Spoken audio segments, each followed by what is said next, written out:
No? Okay, and then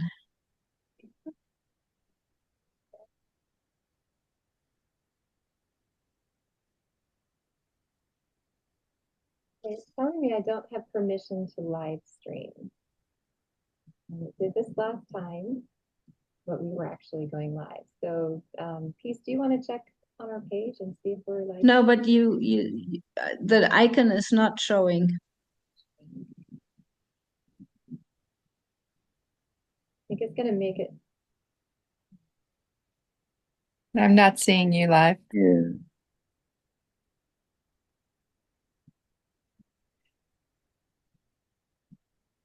Not the host. I'm in Hedakhan. That's why I'm in winter clothes. It's very cold here. I'm in India, and some of you look like you're in the summer. I The fall. a little bit about It's fall time here in America. Yes. So while we're waiting to go live, shall we go around and introduce ourselves, or do we want that? No. Ah, okay. I thought to let Sarah, it since you're in Heracon and you need to go soon, if there's anything you'd like to share. no, I want to help you to get live on Facebook. Okay, maybe you can see in the chat here. Peace, would you like to start with some breathing exercises or? That would be fine. That would be wonderful. So most everyone here knows the 20 connected breaths, I would imagine. Is that But true? we want to go live, Sarah. You're going to message me to help me get that, okay? Make me the host, then I can go Okay. live. Thanks for hanging with us, Lily. Because this is all being recorded, so the Yes. recording will be posted.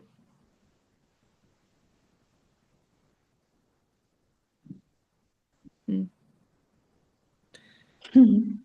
But you can start, Sarah. Peace. It's okay. So the 20 connected breaths is an exercise we use to get the energy moving in and to be able to use the circular breathing in a smaller dose, in smaller doses. And it's a teaching tool and a daily practice, if you will. So the circular breath is an active inhale and a relaxed exhale. It is never forced or pushed. And we merge the inhale with the exhale. That's the aim. And eventually, an energy cycle can be initiated. But in the 20 connected breaths, it keeps it a little smaller. So you may not necessarily initiate an energy cycle. So we're going to do 20 breaths through the nose, and we're going to do four short breaths, one long breath.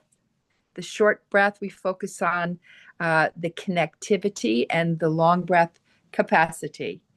And it's a continuous 20 breaths. So um, let's all begin. So.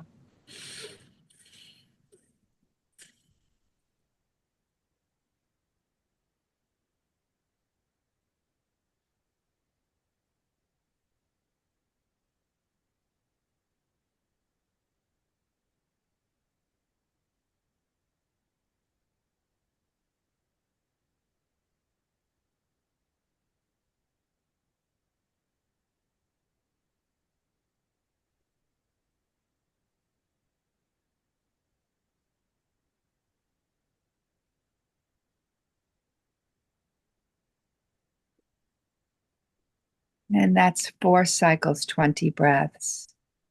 Just breathe, follow your breath, and observe any sensations in your body.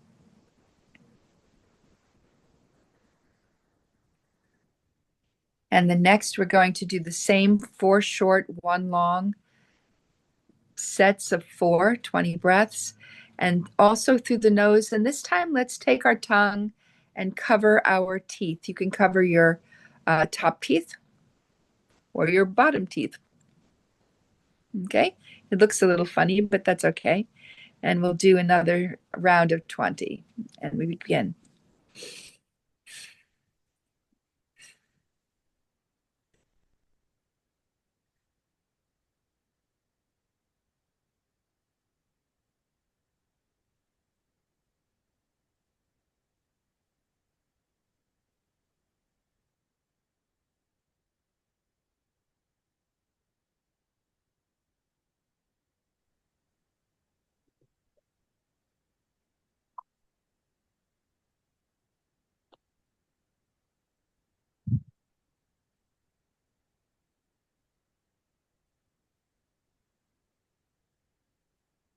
And that's 20.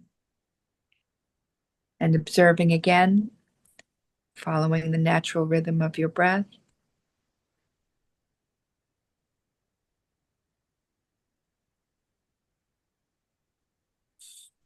And we will now do another 20 connected breaths.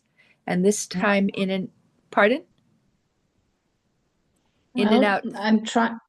I'm trying to mute everybody. Some people are not muted, so if you're not muted besides peace, then please go ahead. There's one iPhone that is still, yeah, Thank you. Okay, so now we'll thank you. go in and out through the mouth. And through the mouth brings up a little bit more material from beneath the surface. And we're going to do that now. You can place your tongue at the tip roof of your mouth, or you can just let your jaw drop and hang. And now 20 connected breaths, 4 short, 1 long.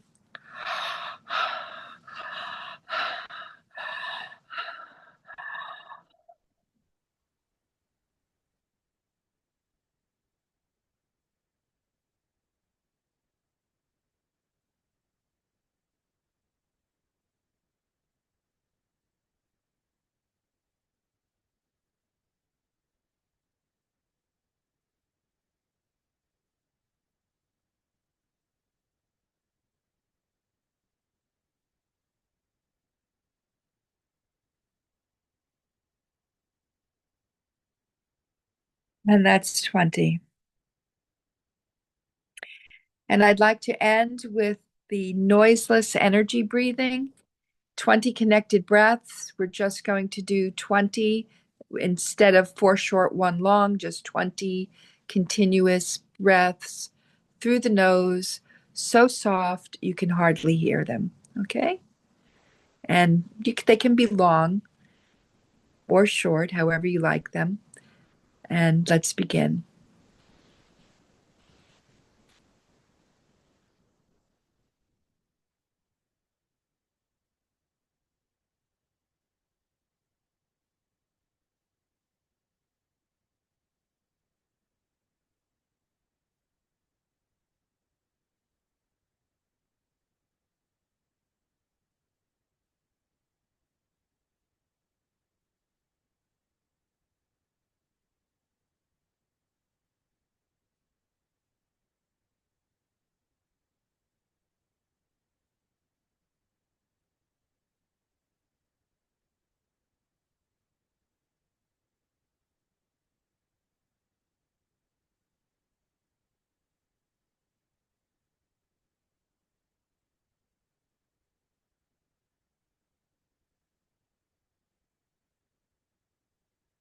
And notice again, following the natural rhythm of your breath, the sensations in your body.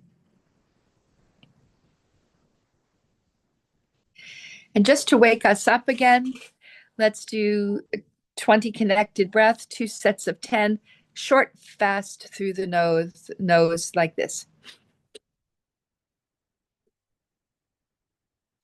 10, and then a nice long breath, and then 10 more. Okay? Begin.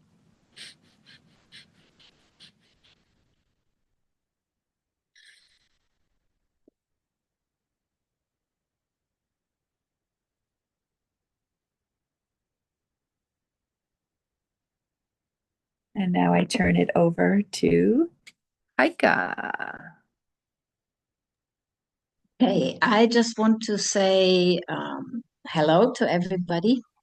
I am in Hedakan, so I can't talk very loud because the ashram, everybody's already sleeping. It's 10:30 at night or quarter to we're quarter to 11 now, and we're all getting up at 4 o'clock. So, and it's a bit cold here. That's why I'm wearing a big jacket.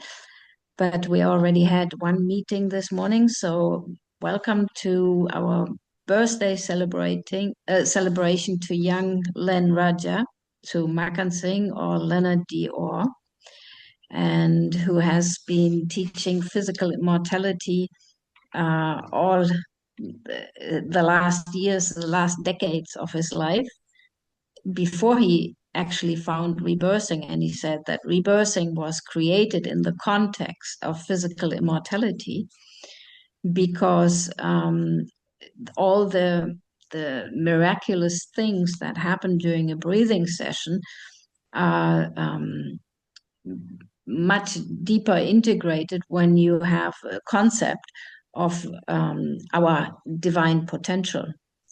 And so, and I'm trying not to speak too loud, so that's a little, but I'm happy that you're all here, and I will mute myself and also take the picture off.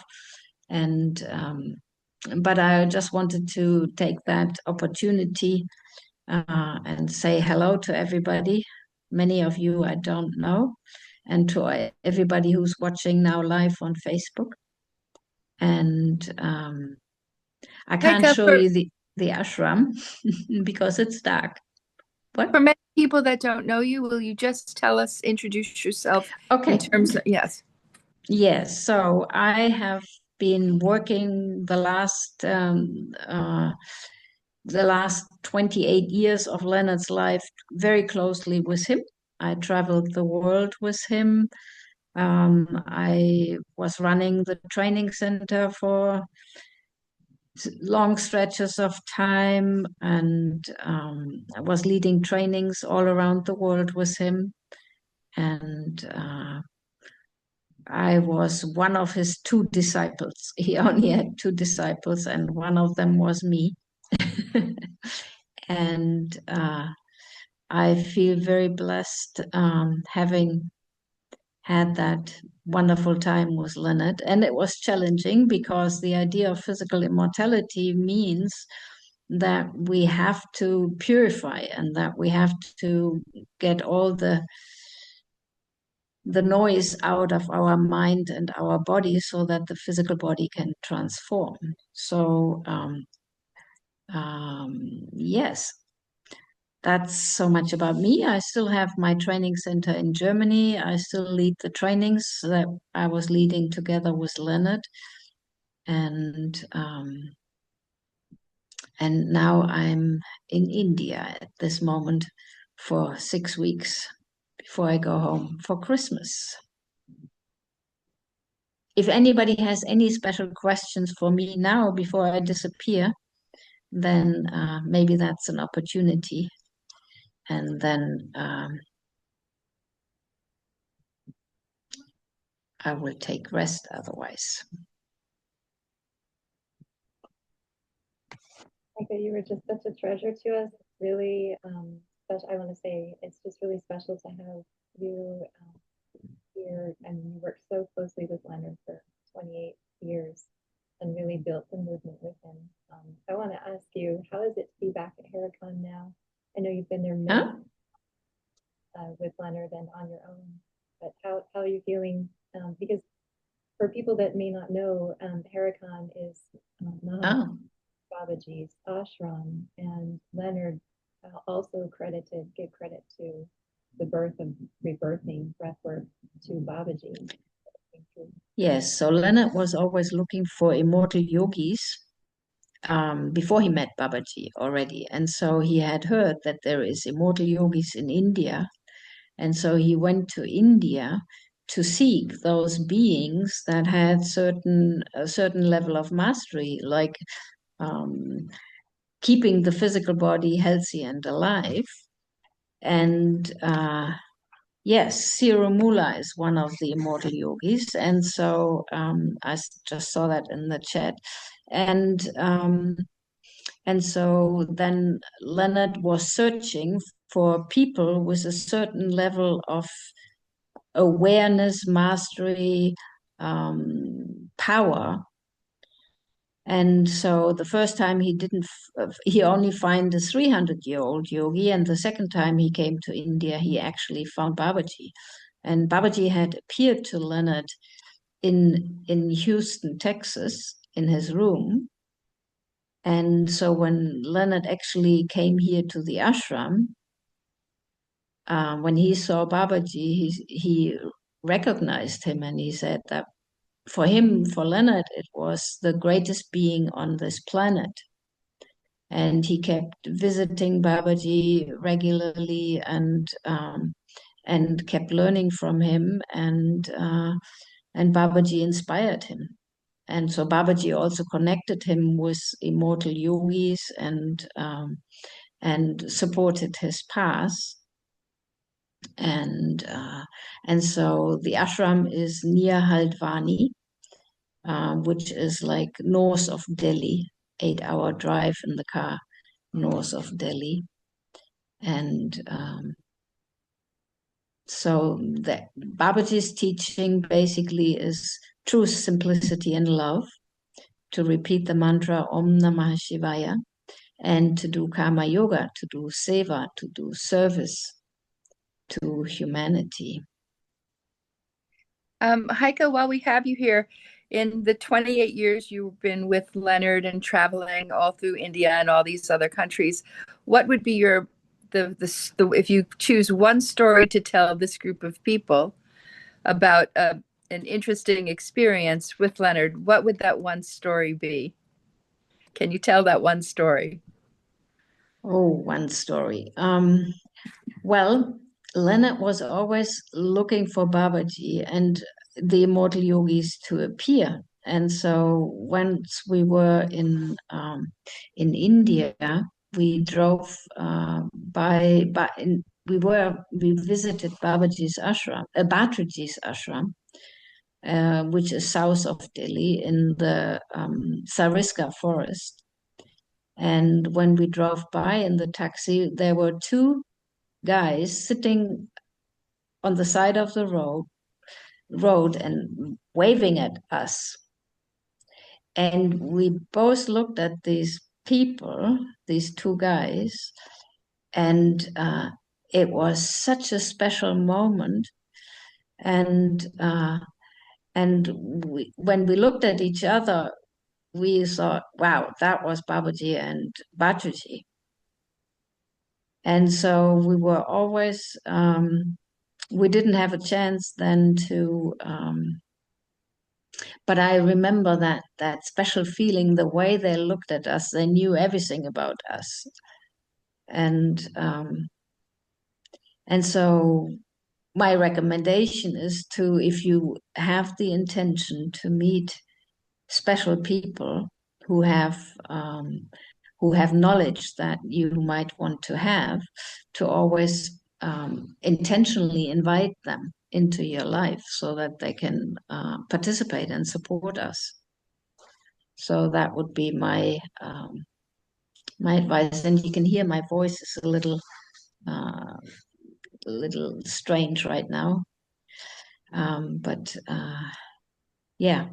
So the masters are always with us, and the masters are supporting us if we have the intention to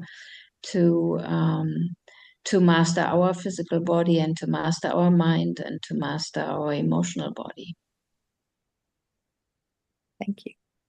And Leonard was always having that in his awareness, that they are playing with us, they are supporting us, they are guiding us, and they're loving us for seeking higher wisdom. Beautiful. Thank you.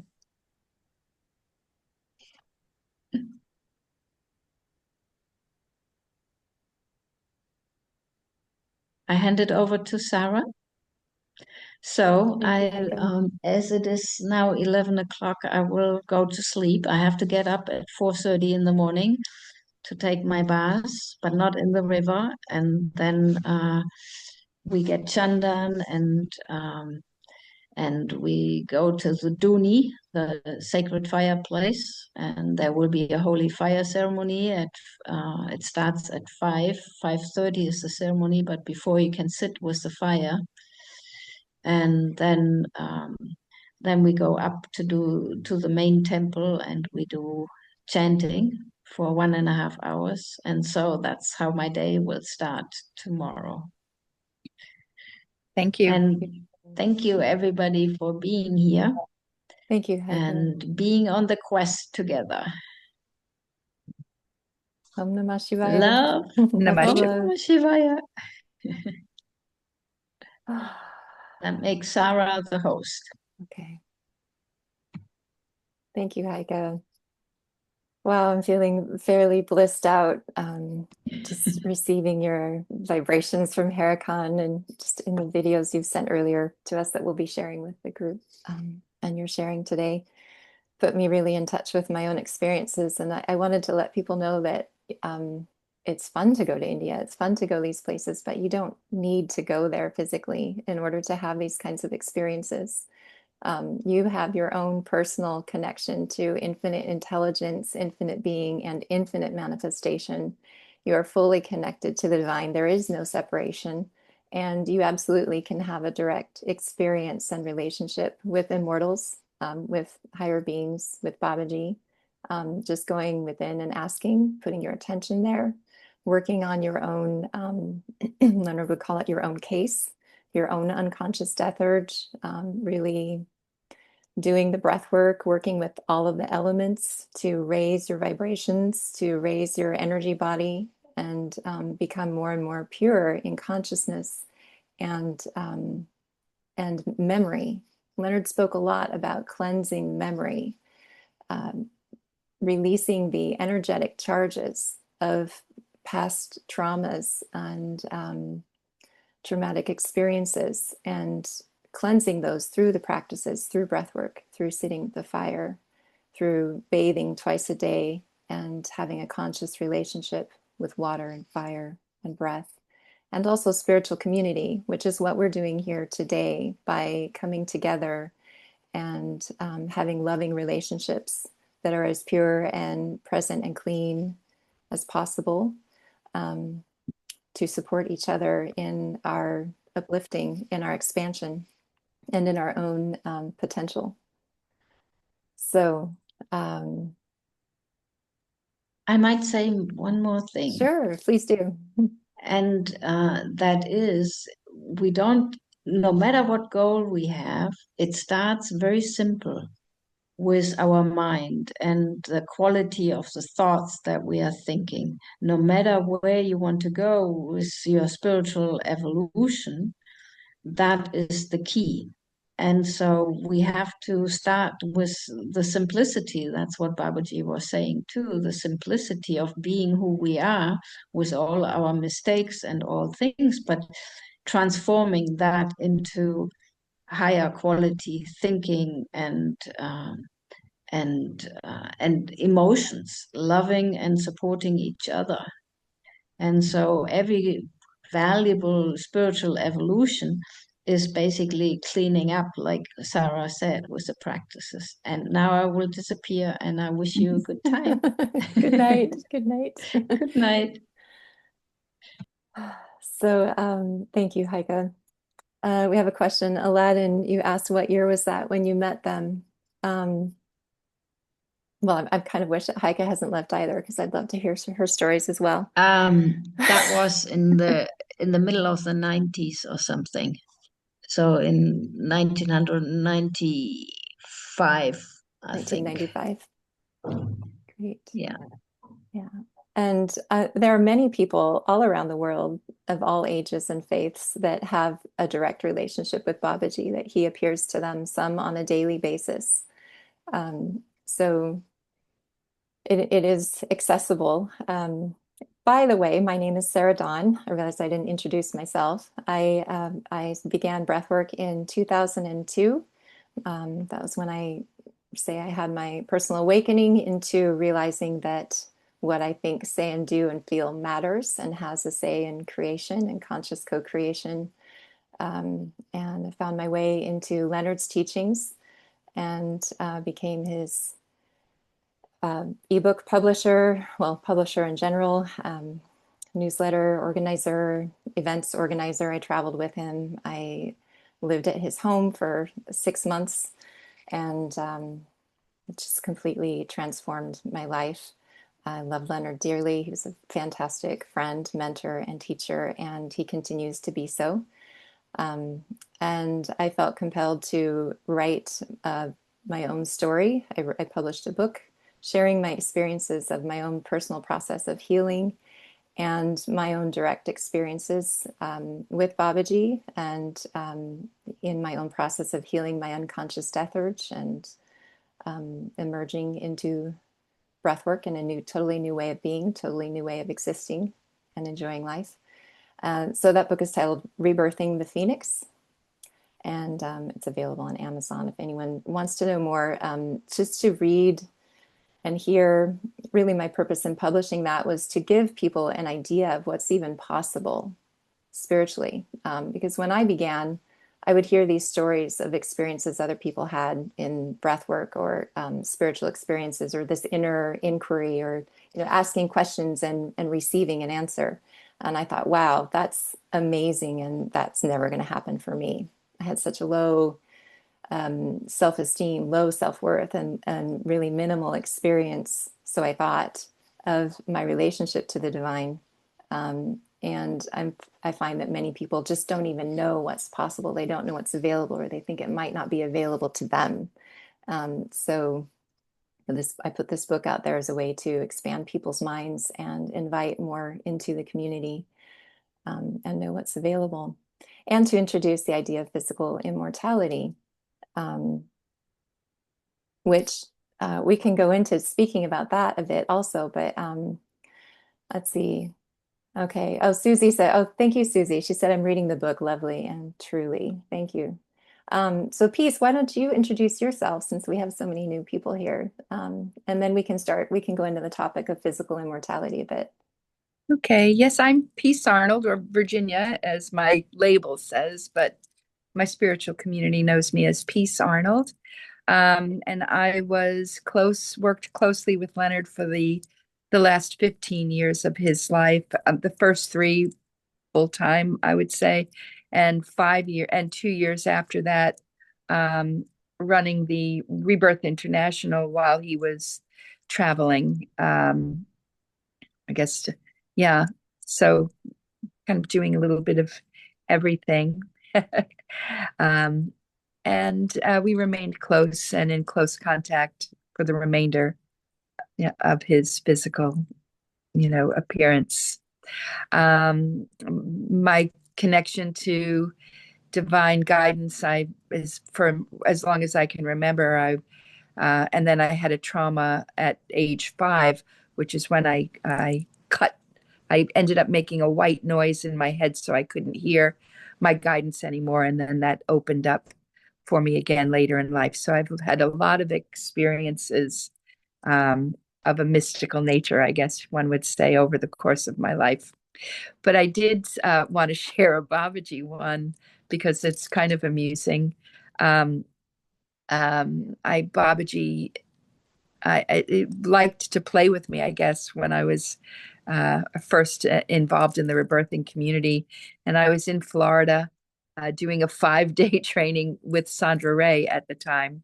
And we would go out for lunch. And as we broke for lunch, and somehow I got distracted, which is often the beginning of a mystical experience. It's like you're kind of turned around, or for me anyway. And I was rushing back. I was alone, separated from the group, and I was rushing back to get back to the class, to the training.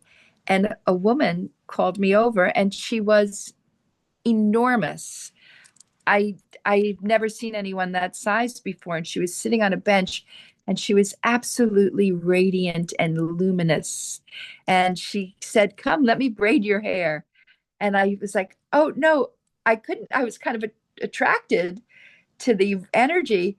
And she said, "Oh, you'll like it. Let me braid your hair." And I go, "Oh, I can't. I'm late. I'm late."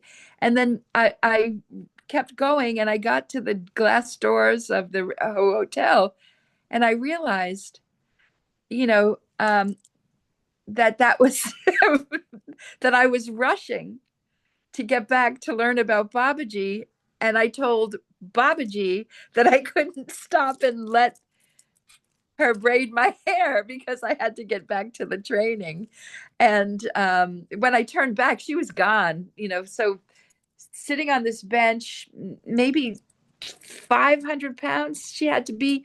I don't know size wise that how did she get there? How did she leave so fast? I don't because she was gone the minute I turned around. There was no one there anymore. So, and then I had to laugh because I realized very clearly that that was a very playful encounter with Babaji. Taught me, don't worry so much about the trainings. They're right there. Your life, I'm right here, right in front of you and playing with you all the time. So I don't know that I've shared that story before, but I'm happy to share that one. And I'm in New York City now. And that's all I have to say for Thank now. you, Peace. That's beautiful. I don't think I'd heard you share that story before. And it is so fun. It is such a playful, fun relationship and life that we're emerging into as soon as you step into this arena, because uh, Leonard was very clear. Babaji can appear as anyone and anything, even as an animal, a bird or an animal. And, he can borrow bodies, overshadow someone and borrow a body. And it becomes this really interesting dynamic, because how do you know it's Babaji? And that's something that cannot be put into words. It just can't be put into words. You know that you know that you know.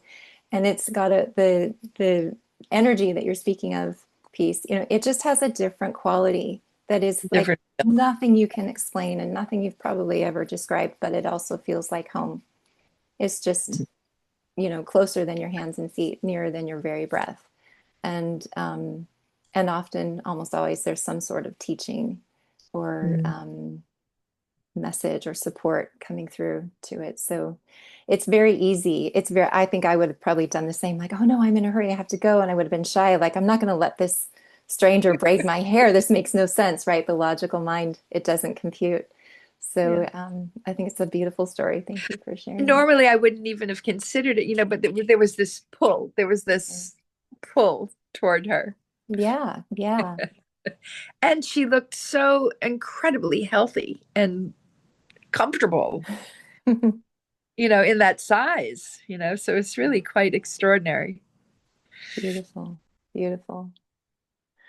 Yeah, so if anyone has any questions as we're going along, just drop them in the chat. I'll keep an eye on my on the chat window there. And I feel that, sharing these experiences, and it is such a big part of physical immortality, because a lot of a lot of people question and wonder, why would I want to live forever in this body? We kind of slide into this topic now. There's a general idea or kind of hypnosis, I would say, in human consciousness, that the physical body is a burden, that we're trapped here, that we have no choice, or we're in school here until we get better and learn something better. There's all of these ideas that are really putting the power in the physical body instead of where it actually lives, in the realm of eternal spirit, in our being, in our infinite being and our infinite intelligence, which is beyond the body, could never be contained by a body or limited in any way. It's untouchable, untarnishable. It's that natural divinity. And Leonard's whole philosophy of physical immortality is to the realization of including and incorporating the physical body in with the realm of eternal spirit. It already is there. And it's a lot of work to actually, it takes a lot of work and effort mentally and emotionally to kill a physical body. It's eternal. This was his perspective. And let's see, I have his book here. He published Physical Immortality. It is out of print right now, but I do have some used copies of it. If anyone is interested, please message me.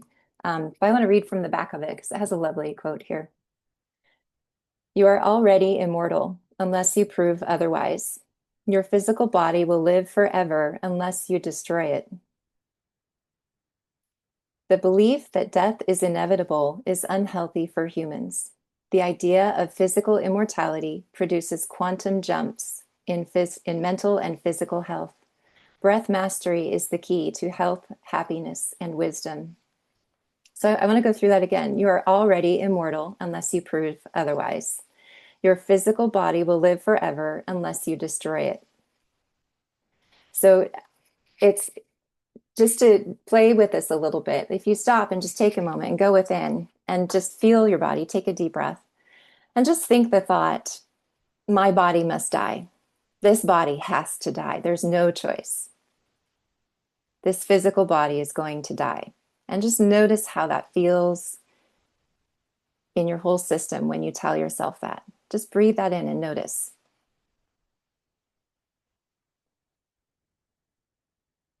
And then take another deep breath and just imagine or tell yourself inside, this body can live forever. I have a choice. I am an eternal, immortal being. I am infinite intelligence, infinite being, and infinite manifestation. I am timeless, endless, beyond any limitation. And notice how that feels in your body.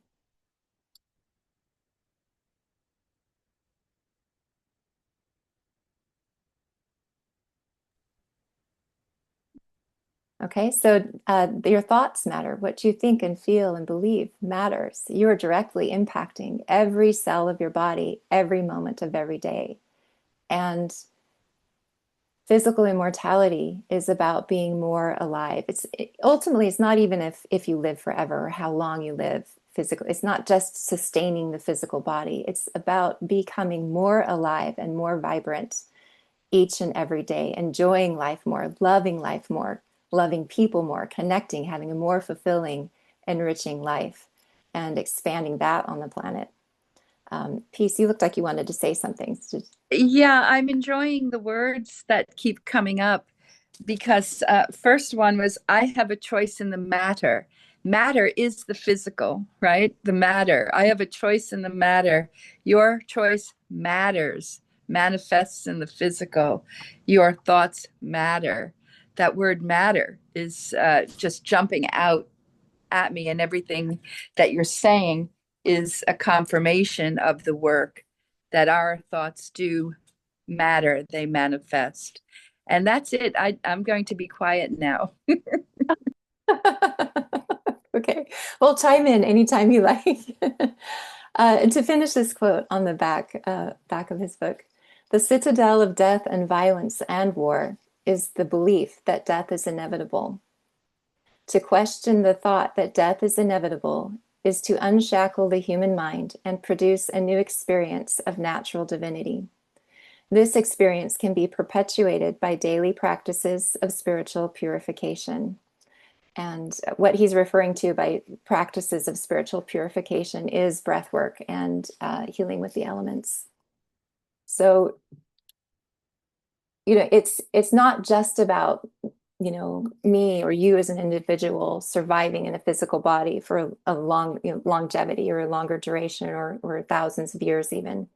It really is that what we're doing here matters to the whole, for all of humanity. The citadel of death and violence and war is the belief that death is inevitable. So we're all here as co-creators or as sparks of the divine, as our own. This is how powerful we are. We are our own embodiment of infinite intelligence, infinite manifestation, and infinite being. And what we think, feel, speak, and be, and do, and believe in the world impacts the world. At least, to a certain degree, not to get into a kind of self-blaming or anything weird or codependent around that, but just to get that we are powerful beings and we are here manifesting. Leonard spoke a lot about that as we heal our own unconscious death urge, it will uplift all of humanity. It's just the simple philosophy that as one person transforms, as one person heals, as one person lets go, it benefits all of humanity. And, in a really expanded demonstration of that, as Leonard healed his death urge and then spontaneously discovered rebirthing breathwork in his bathtub. He was a college student of theology, and he couldn't get out of his bathtub and started missing class because he was stuck in his bathtub having these spontaneous experiences. And he was reliving birth and womb memories and having spontaneous rebirthing breathwork sessions. And that's how it all started. for him, that impacted millions of people's lives, millions of lives. It totally changed humanity. And that's what's possible for each and every one of you, each and every one of us. We have that potential. What are we doing here? What are we thinking about every day? What are we feeling and expressing and being and doing? So it's really, really big stuff, really fun and enriching. It can also be really terrifying when you meet your unconscious death urge, when you have to go and look really deep at those shadows, at the really painful beliefs and the traumas. It can feel absolutely terrifying. So having a good community, having a really good high quality breathing guide, someone that can guide you through this session, a breathwork session one-on-one, who in their own experience has been there, has healed some of their birth trauma, has healed some of their unconscious death urge, they're going to be able to hold a deeper space for you. They're going to be able to provide more healing and energetic support for you. So really giving yourself as many individual sessions as you can with a variety of experienced breath workers is of great support. The practices with the elements, sitting with the fire, is so simple. People miscount it almost immediately. But until you do it and experience how it impacts your energy body, it's a completely different thing. To have the experience and have the knowing and the embodied knowing of what fire can do for you, for your consciousness, for your thinking, for your breath. It empowers the breath. What it can do for your emotional body is beyond words, and it's beyond rational understanding. So the mind can be a huge barrier, thinking that we know when we don't know, discounting things and not being open to experience or give it a try. It's really important to know that that's a barrier and that's a blockage, and that can be part of the unconscious death urge as well. So unconscious death urge is any limiting belief, thought, or feeling about life, any anti-life thought or feeling. And so that's really big work there as well.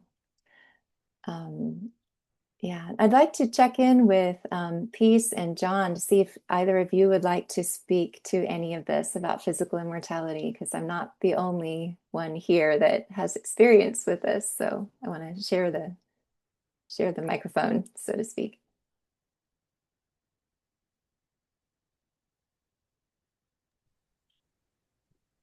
Hey, thank you, Sarah.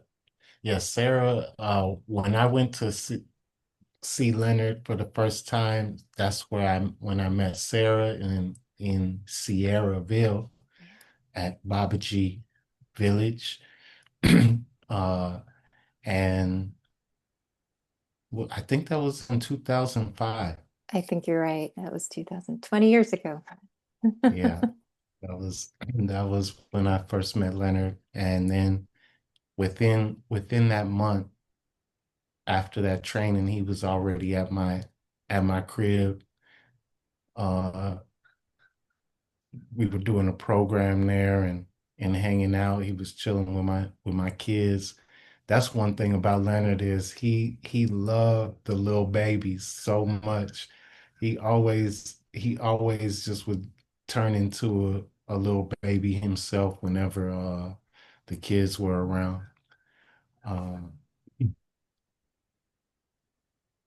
yeah, he inspired so much in my life because I had meditated on physical immortality before I had met or read anything from him. And uh what but I was also meditating on a lot of different things. Like I thought about physical immortality, but it wasn't uh strengthened in my uh, awareness until I read his book. Because I would think about different things. I would think about how the body returns to the earth, and the earth continues living. And so that's a form of physical immortality. And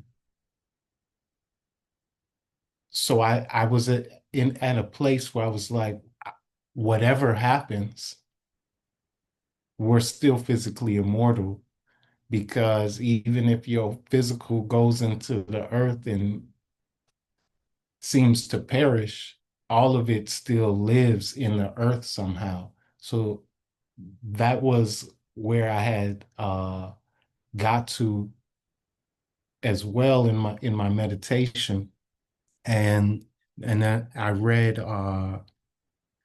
Breaking the Death Habit, and it just sounded so much more uh, it addressed the mind's uh, contributing factor and the lifestyle's contributing factor to how a person may perish, why their body may return to the earth. And just thinking about like how he would mention that the biggest victim thought is the death urge. And starting to meditate on that about, well, do I want to be physically immortal as just as my atoms spread out throughout all creation? Or do I want to be physically immortal where I can keep this body around, keep showing up to love people and be loved in relationships? And it just sounded so much more glorious, but also it was well thought through the way he explained it with the philosophy and the psychology and the physiology of physical immortality, that if you work on these things, you may continue for forever. But even if you don't, it just makes your life so much more empowered. And I came to the realization, I had to come to this realization that I'm going to see Leonard again in rainbow body form. I'm going to be able to see all my ancestors again in rainbow body form, and all the people who have ever left their body. Uh, there's work to do, and it takes work, but there's also this tremendous grace and mercy and impulse in life that's going to keep every single person forever. Every single person will be kept forever. And so I had to come to this realization, because I was missing Leonard. I was like, man, I want to kick it with you. I want to see you, Leonard. I I communicate with him in different ways, but just meditating on, I think there is a grand day. There is a grand eternal day where we where we actually where physical immortality is actually uh, recognized and actualized in by everyone, even people who have left their body. It sounds weird. It does sound weird to me, but that's my faith, and that's what I trust. So, and I see evidence for it too, but it's subtle. It's subtle evidence. I know I just went on a tangent, but I apologize. Oh, it was beautiful. Thank you, John. That's not a tangent at all. I think it's very, very sweet and high vibration. Thank You shared about Leonard loving loving being around the babies. And that was one of my favorite things about Leonard also, was he was so playful and childlike and innocent and pure, yes, he absolutely loved children. And children haven't been through as many of the traumas yet of humanity, humanity induction into humanity currently. And they're completely connected and linked. They're in their infinite intelligence and infinite being. They are pure presence and that pure innocence. And it is really fun to, um, the more pure and present and clear your own energy body is and thoughts and feelings, the more you can experience it that way with children and share in that dynamic. And You go you ahead. know, so I looked up the etymology of the word silly, uh, one day, and it means blessed and prosperous and all of the good words. Happy. If you look it up, just go look up the etymology. And I think that's a real clue there, because just being silly is, it's looked down upon, but it used to mean blessed, just like the word weird used to mean powerful and also blessed. It's another word that meant blessed. And so to be silly and weird like a little child sometimes is actually, I mean, that's what Jesus was always saying. He's always saying, be born again. That's infant, that's a newborn. He was saying, be like the little children. And then the word adultery contains what word in it? Adult, because it's an adulteration. Uh, I think we're supposed to stay silly and weird and stay like little children. Beautiful. Thank you. Yeah, that's also what I heard. I didn't meet Harakan Babaji in his physical form at the ashram.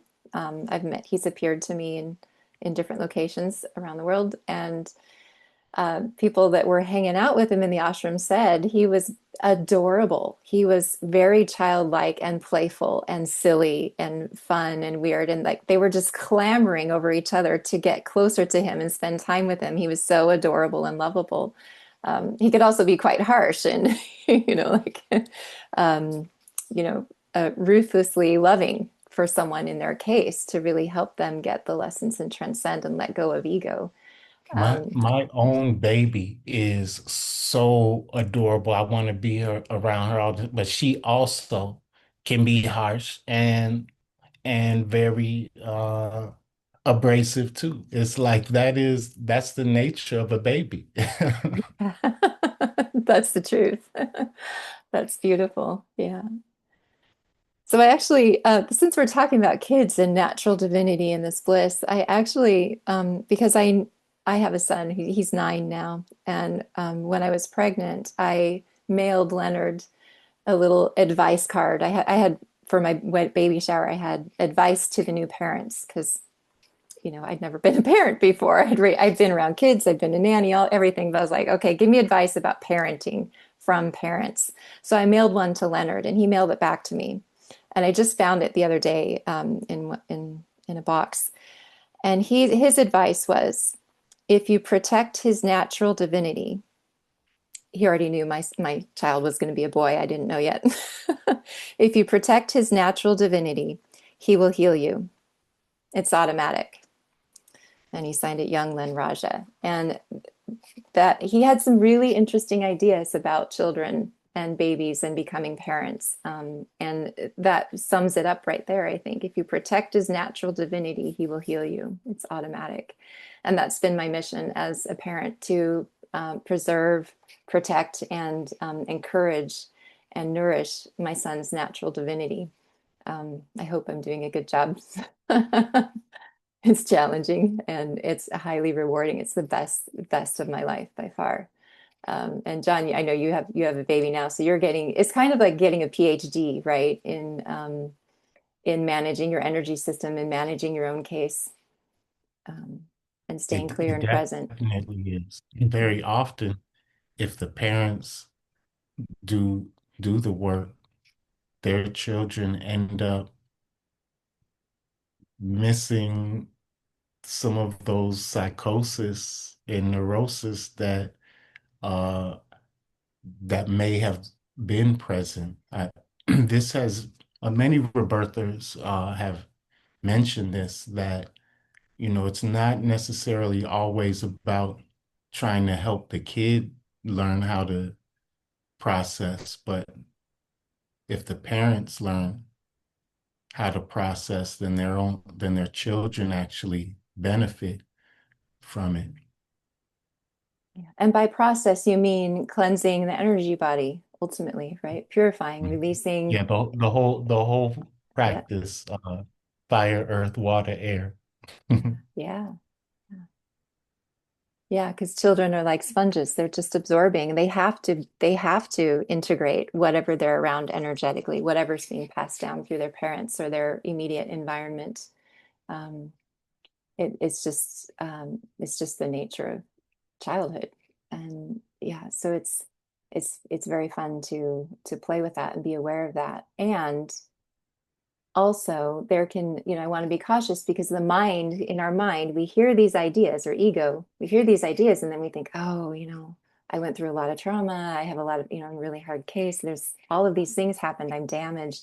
You are not damaged. There is nothing in you that can ever be broken or lost.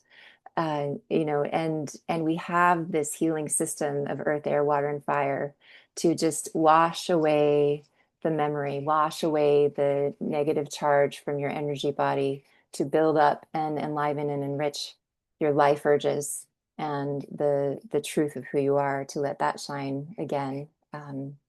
Rebirthing in the elements is one system, and it's the fastest system that I have found that I know of. And if anyone knows of anything faster, I'm open to learning and hearing about it. Um, but it's amazing what I've heard. Some people complain that breath work takes too long. It's a whole hour-long session. And for me, that's kind of a ridiculous idea, okay? Because what can happen in one session of breathing, you could heal your birth trauma. You could heal a good chunk of your birth trauma in 1 hour. And that's something that's been with you your whole life, since the moment you were born, and impacting your choices, your beliefs, just even your thoughts and functioning, your body. So, it's incredibly powerful work to be in, or even sitting with the fire for an hour. Um, Amazing. And so if the practices are new to you, if you haven't done breath work, you haven't bathed twice a day, I would encourage, or sat with fire, I would encourage you to pick one of the elements, pick one element that really calls to you, and commit to it for 30 days. Commit to it for 30 days. Say, okay, you're going to do 20 connected breaths twice, 2 or 3 times a day, every day for 30 days. Or maybe you're going to bathe twice a day, even if it's just a shower. Leonard would say, do 20 minutes minimum if you can. Soak your whole body, submerge your whole body in warm water for 20 minutes twice a day, morning and evening. And notice what changes in your life. Notice what changes in your body, or your thinking, or your feeling. Or sit with the fire. If you don't have access to a fire pit, light some candles. 1, 2, 3 candles. Just notice how you feel with the more candles that you light. And certainly showing up here, you're getting the benefit of spiritual community, and expanding thoughts and minds, and sharing our collective energy and vibration. And we had a question here I noticed on Facebook that I wanted to come and check. This is on Facebook. We've got Poem Dancer asked, are the physical challenges we face showing us what to focus on to transcend and heal, or are they distractions to our path forward? That's a great question. I love that. So I would say both. Both.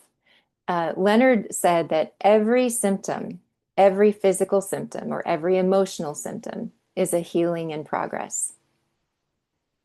Every symptom is a healing in progress. He had cancer, and he saw that as a healing in progress. He went through what's called a senility process, where I think he said 7 or 10 different diseases emerged in his body all at once. He was, heart problems, cancer, Alzheimer's symptoms, it all surfaced. And you either heal the diseases or they kill you. You go through that process. And he used breath work and fire and the elements and the spiritual community he had around him to move through that. And he survived it and transcended those diseases Um, and then some of them came back, obviously, but that's a whole other conversation about, what happened there. So I would say every symptom is a healing in progress. It definitely does point to what's in your consciousness. What are you carrying in your body? What's in your ancestry, in your DNA? What did you learn from your parents? What are the identities? And I tried to go as deep into that in my book, Rebirthing the Phoenix, as I could to give a demonstration of this is what it takes and this is what it's like to do that, because I did do that with physical symptoms. Um, I was diagnosed with endometriosis, which is in theory incurable. Yet all of my symptoms went away and disappeared. So nothing's incurable in my book. And yes, the symptoms are pointing us to what we need to transcend and heal. And then it can become a distraction. At some point, we get to choose. We get to choose, regardless of what's happening in our body, who am I and what am I capable of? And we have this opportunity to rebuild our own self-image and our own identity as an infinite being, as an immortal being. I'm infinite intelligence, infinite manifestation, and infinite being. Regardless of what's happening in my body, this is where I'm going. And we pick up our attention and place it on full health and aliveness and vitality.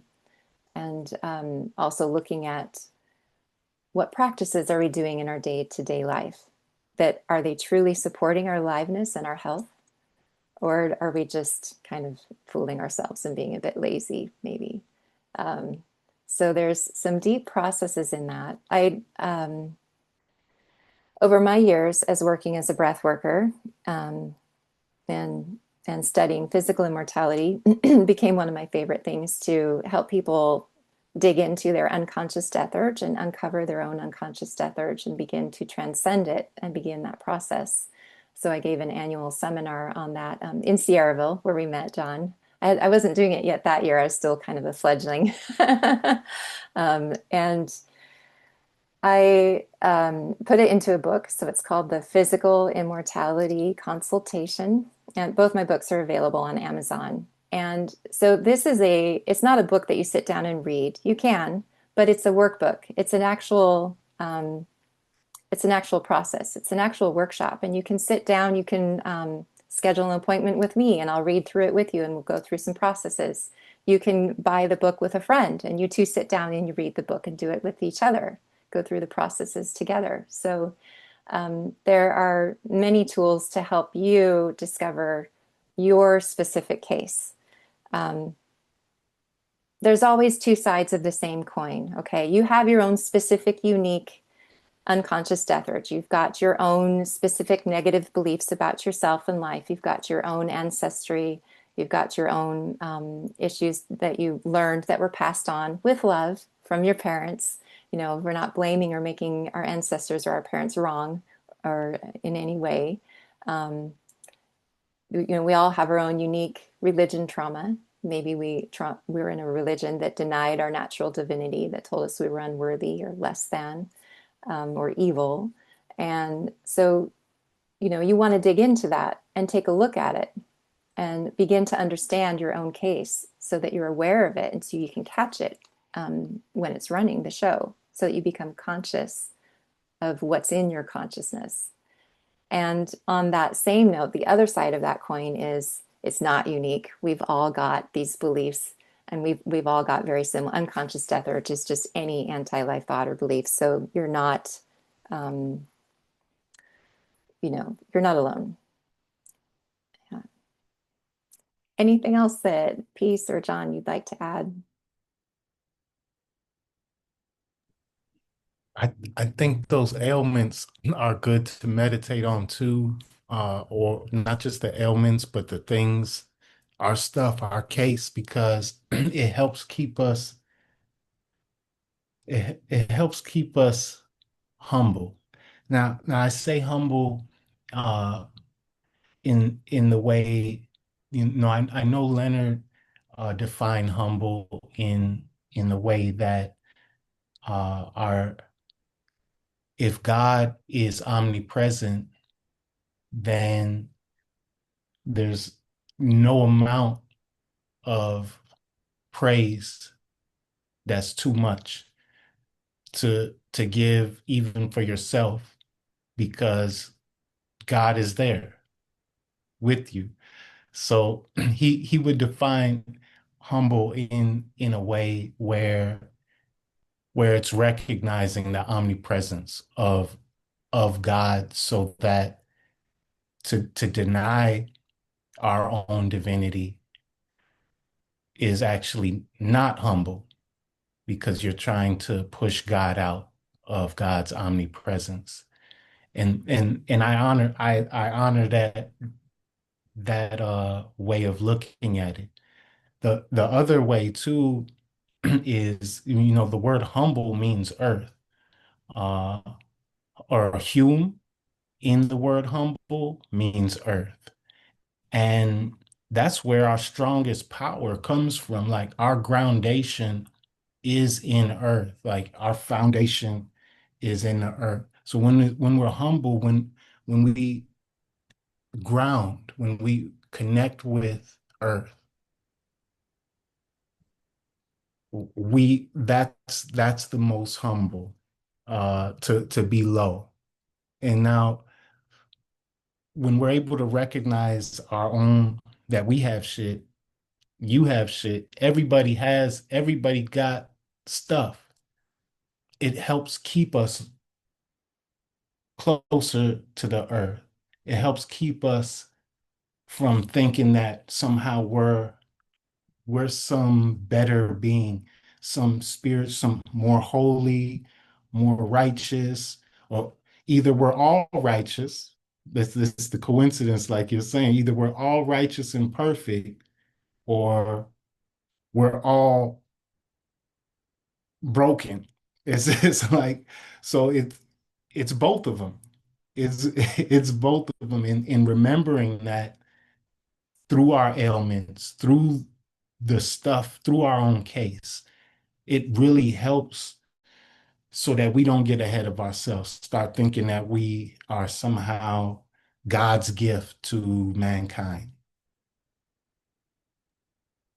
Absolutely. Thanks, John. That's so important because, we're playing with this stuff and physical immortality and these expanded states, and ego can absolutely get a hold of that and run with that. And then it becomes something else that's draining energy, and it's a drain of our energy rather than just the pure innocent presence and the pure awareness being. Yeah. Peace. You want to share Yeah. something? So, if we think of ourselves as God's gift to mankind, that's separation. We're separating ourselves. We are separate from mankind, and God is separate from mankind. And I love this symbol, the Tai Chi symbol. People call it the yin yang symbol. There's no point where can be that separation. And when if that separation were to occur, that's in Chinese medicine, the name, the term they use for death is yin yang separation. So, so at that place where our spirit leaves the physical body and the elements separate, it's not the death of the universe, but of that particular organism comes, kind of falls off. So we separate when our spirit leaves the body, and a lot of religious philosophies are looking for that. They're really looking for death. They think of the earth as, a kind of like a punishment, and we're all going to a better place. But as John referred to earlier, that the place that we're all going is that form of immortality. There is a physical, palpable, subtle though it may be, palpable existence at some level. Maybe ultimately we all fall into, we can fall into that state of no memories, no, pure energy. But I had an experience in I had a memory experience of being in a physical body, but it was maybe closer to what people would refer to as the luminous body. The body was, it was a subtle body in maybe the way when we see people who dropped the heavier, you know, weighted elements of earth, you know, the material, that heavier material substance, you know, which we're doing all the time as our skin kind of falls and we create new cells, and you know, there's that subtle, we have our subtle body, our kind of like our root from which we spring forth and manifest. But this memory, I was living, I was in a room, but the room was actually stone, as if it were a chamber in what you would call a cave, but it was a room. It was more room-like inside this stone, the body of the earth. And there were people around me, and everyone was luminous, and we were all communicating, but there was no words. No words were being spoken out of the mouth, but yet there was very clear understanding and communication. And it was it was it was the quality of a memory, not a dream. And someone came in and said they were communicated. You know, we've just faced each other, that they were departing, and kind of walked out. But all the communication was through knowing, a sense of knowing, the look, the glance, and a knowing. And it was a very loving, loving space. And, you know, Leonard was very human, absolutely. However, he did have the capacity to be in that very loving space, not, you know, very gentle and loving space. And it kind of felt, it's almost like at times you were able to experience that luminous body within the layers that get built up as we walk through this particular life. And I do believe there is or I do sense, it's not a belief, it's more of a sense, that we can reach that more subtle, where we will be experiencing a more subtle body. And it may be right here on earth, and I don't know if it would be visible, you know, the frequency, you know, I guess it would depend on what frequency you were able to see. You know, it might be the visual version of the dog whistle, you know, that it's outside of our realm of experience. But my sense is it's here now. It's actually here now. And it's just, what's our range? What's our capacity to translate it into image and it's not language, knowing, the communication that's more subtle than words. And that's all I have to say about that. It's and I did, when I first met Leonard, there was a message that I knew was a message I was meant to deliver to him, possibly from Babaji, I can't say, but it was very clear. And it was, you cannot transform while holding on to form. So I think it's important that I just repeat that, because it was important enough and I had, at the time when it came, I had no idea, I hadn't even thought about the meaning of what it might mean. And since then I have, but you cannot transform while holding on to form. And I'm sure it's kind of a Zen koan type of experience, but so that's what I wanted to share into this group meeting today. Thank you, Peace. Thank you. That reminds me of Leonard had lists of physical immortality affirmations and various things, victory affirmations. And one of them is, death is my friend and servant. I no longer fear death. Death now serves me. And it's that understanding that it isn't holding on to form. It's not static, motionless concrete. That's the ego. That's what we're trying to do here. That isn't working clearly. And it's a dynamic process. My cells are dying and replenishing. It's constant rebirthing. It's constant rejuvenation, constant transformation, and that is life. It's not stuck and stagnant. There is nothing to hold on to, and yeah, I'll leave it at that. So, John, I something you want to share? Yeah, you said it's not stagnant, and that's what our breath is. Our breath is that when we connect the breath, it's not stagnant. When we connect the breath, it's like that yin and yang connected that you were saying, the inner flowing into the outer flowing into the inner. So it seems like just within the very process of the breath work, that the whole philosophy and the wisdom of immortality is contained. Like we say a lot of stuff, we could talk about it for a long time.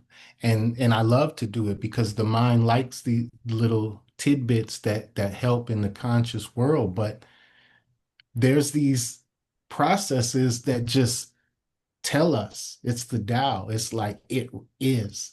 Physical immortality is, giving and receiving eternally is, and it shows up through the Holy Spirit's imprint in our breathing mechanism. And that's the most beautiful thing to me, that the infinite intelligence, if we be still and take enough time to contemplate it, we'll see that it's saying physical immortality, physical immortality every time. Beautiful. Yeah. I think if anyone has questions, you want to just raise your hand or type them into the chat. And I think, we'll probably be finishing up soon for today. I don't know unless there's more that Peace or John you wanted to speak to. Let's see. I'm going to take a moment to just check and see.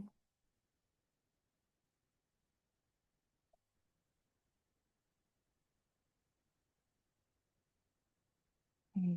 And I don't know, Peace or John, do either of you have the list of affirmations from Leonard? We could finish off just reading a few of those. I could take a moment and dig around. I know I have them here somewhere, but if you happen to have them right on you there.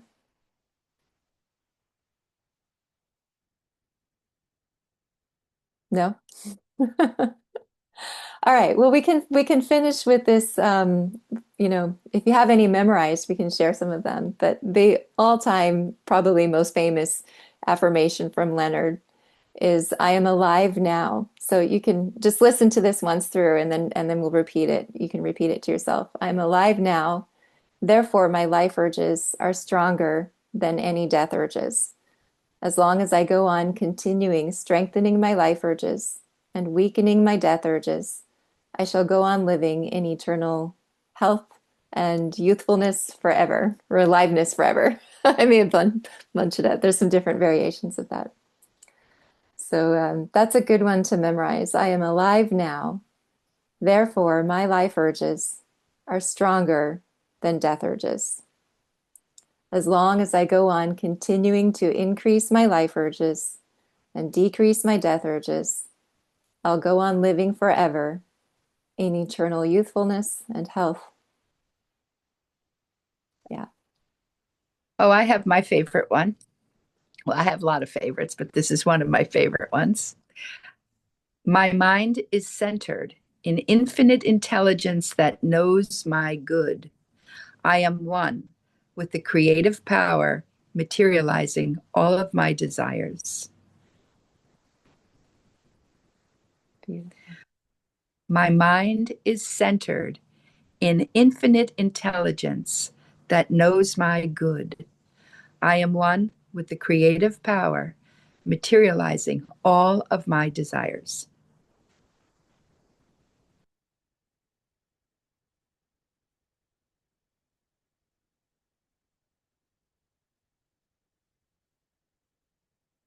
And repeating the mantra Om Namah Shivaya was something that Babaji taught, Harakan Babaji taught.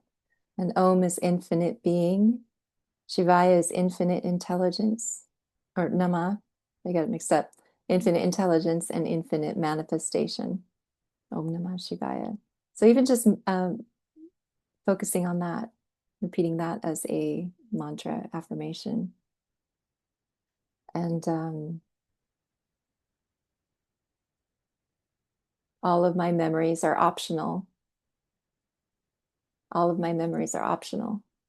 Perfect consciousness, perfect existence, perfect bliss.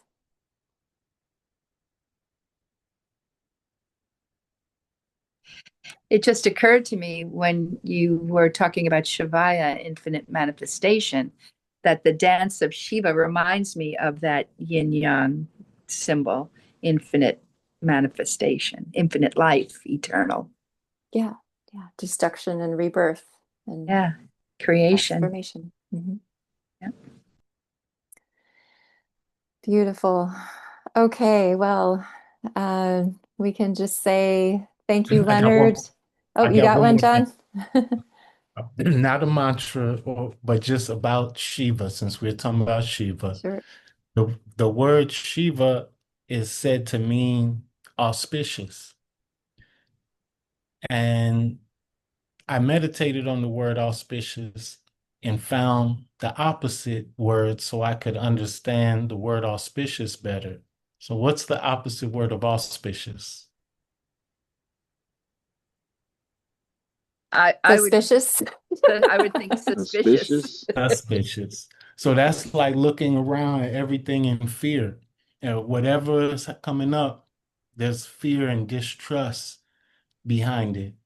So auspicious would be whatever we're looking at, whatever's coming up, to have trust and to see the good in it, to see the hope. Or so for me, that just makes Shiva even more powerful, because that means every single thing I look at, I'm just like, yo, Shiva, Shiva, Shiva, Shiva, and it's just entering into trust with God instead of whatever the opposite is. That's so beautiful. Living in that space of it's all auspicious, it's all Shiva, and there's something good in this in every way, even if I can't see it. It's that perspective, shifting that perspective from suspicion to auspiciousness is lovely. Yeah. Right. And if living in that vibration of the word and quality of auspicious, the quality of that word is a point of attraction. So manifesting your life from that basis of that frequency, from the place of that frequency, very powerful. Thank you. Yeah, I think that kind of sums it up, really. I mean, the goal of physical immortality, as I said earlier, isn't necessarily longevity or, living for thousands of years, although there are benefits, and that's not to be frowned upon. But the goal is to have a more enriching life, to be more alive, to, be abundantly alive, and to be in the love and be engaged with that, increasing the quality of our lives and of those around us.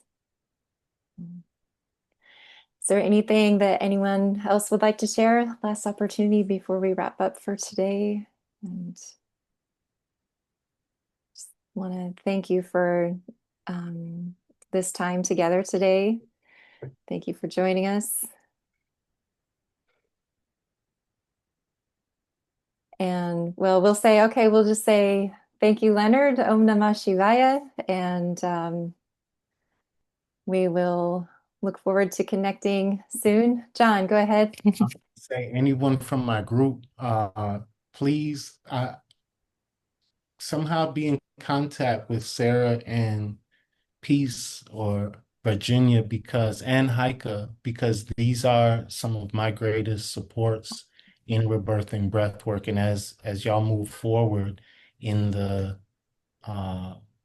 training, it's really good to have other people, because I have my style of sharing it to you, but you're going to want to get it from other people who also train in depth with Leonard, and then you'll be able to really get a good understanding of it. So I'll you don't have to worry about it now. I could like put links to their pages into the WhatsApp group for you guys. Thanks. I also just dropped our website I dropped it in the chat. It's Rebirthing Association. You can reach me at sarahdawn.com. And thank you, John, for sharing and extending that. I feel the same. I always encourage people to work with as many good, high quality breath workers as they can, because it expands your own experience. It expands what's available to you. You're going to get a different flavor and opportunities with different breath workers. It is recommended if you are going to start rebirthing breathwork, if you already have, it is recommended to do your first 10 sessions with the same breathworker. That just kind of gives you a solid basis and can move you through that initiation. The first 10 sessions are really, I think of them as like preschool or kindergarten. It just opens the door. It just opens the door, and it's just the beginning. So yeah, thank you, John, for being here today and inspiring this impromptu meeting, and Peace for putting out the call too. And lots of love and blessings to everyone. And we will love to hear from you. Definitely do be in touch. Sign up for our newsletter. That way you can hop on any more of our live events. And there is an ongoing weekly rebirthers support group that Heike hosts. I think that's actually maybe it's once a month, not weekly. Sorry. I think it's first Thursdays or last Thursdays. That's in our newsletter also. That's a great place to go if you're new to rebirthing and you have questions and you want to ask other experienced rebirthers. That's a great place to be. If you're a practicing breath worker and want to learn more and want the support of a community and really well-trained breath workers, that's an awesome resource also. So that is, those events should be listed on our website also. Yeah. All right. Well, thank you, everyone. Love and blessings, and enjoy your day, enjoy your life, and enjoy your breath. Take care. Om Namah Shivaya. Om Namah Shivaya. Thank you.